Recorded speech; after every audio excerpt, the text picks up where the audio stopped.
Que desconfiança há que começar em 2014, no momento que door de seu mal manejo financeiro, ela há koninklijk besluit, KB, maneira nós conhecer, então essa aqui tot juist door que ela riba manejo financeiro não responsável.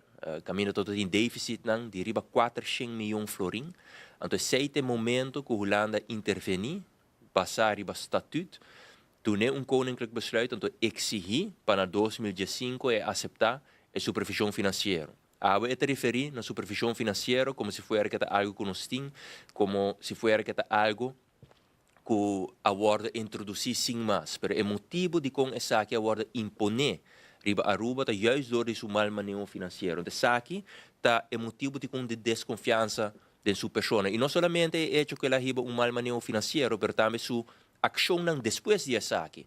Porque nós surta corda a huelga de Hamburgo que todo tem depois é expressão não que ela faz de direção de político não holandês e ama não para verkrachters, nós surta corda essa aqui. Então essa aqui tem motivo de conter desconfiança, pero não tem motivo aqui só.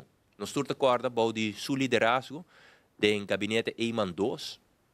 Ora todo tem ministros na de seu gabinete a caixera para motivo de acto não corruptivo, nós tursa com boa de instrução de Mike Eman, lei não abordo cambiar o tempo aí, para o ministro não aqui por seguir cobra denquia. Pero mais ainda, sempre ela braça, o ministro não aqui, publicamente, ela vocifera e atacar também, juiz não, Ministério Público, a doutora sabe que acto não, que causa desconfiança.